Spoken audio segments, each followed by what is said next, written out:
अल्लाहुम्मा सल्लि व सल्लिम अला नबीना मुहम्मद व अला आलिहि व अस्हाबिहि व आलि बैतिहि व अज़वाजिहि अजमईन बिरहमतिका या अरहमर राहिमीन। भले प्रोग्राम में भली जगह ते अल्लाह ताला तवाई असां के करन जी सआदत नसीब फरमाया। हज़रत मौलाना उस्तादुल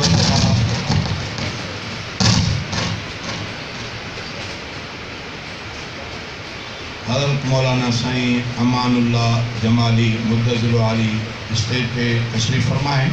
इंशाअल्लाह मां तमाम इख्तिसार मुकम वठंदे साईं जन जी स्टेज हवाले कंदुसि। शुरुआत कयां तो अल्लाह जे नाले। मुंहिंजी तौबा तुंहिंजे दर ते, मुंहिंजी तौबा तुंहिंजे दर ते, बाज खुदा कर मूं बदतर ते। मुंहिंजी तौबा तुंहिंजे दर ते, बाज खुदा कर मूं बदतर ते। मुंहिंजी तौबा बख्शिश जो दर तुंहिंजो खुलियल आ, ऐलान अहिड़ो तुंहिंजो थियल आ, ऐलान अहिड़ो तुंहिंजो थियल आ। बख्शिश कर मूं खातिब बशर ते, बख्शिश कर मूं खातिब बशर ते, बाज खुदा कर मूं बदतर ते।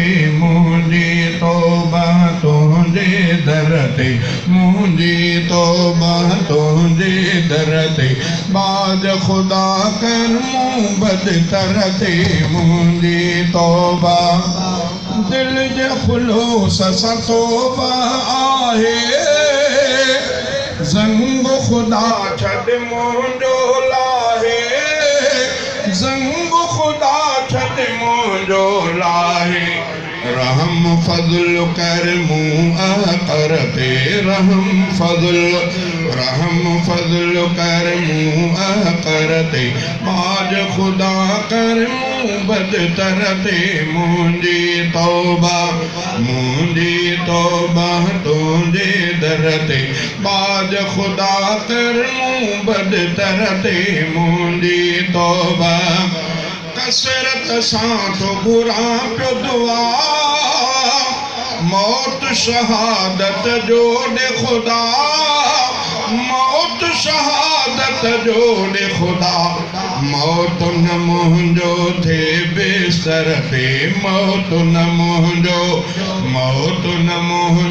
थे बिस्तर ते, बाज खुदा कर मूं बदतर ते। मुंहिंजी तौबा तुंहिंजे दर ते, बाज खुदा कर मूं बदतर ते। मुंहिंजी तौबा लैसक मिसली शयुन वारो, लाड़िक जो आक़ीदो प्यारो, लाड़िक जो आक़ीदो प्यारो। रहम फज़ल कर मूं अकर ते, मेहर खुदाया करे असगर ते, मेहर खुदाया करे असगर ते, बाज खुदा कर मूं बदतर ते। मुंहिंजी तौबा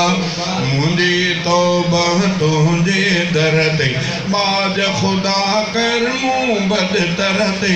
मुंहिंजी तौबा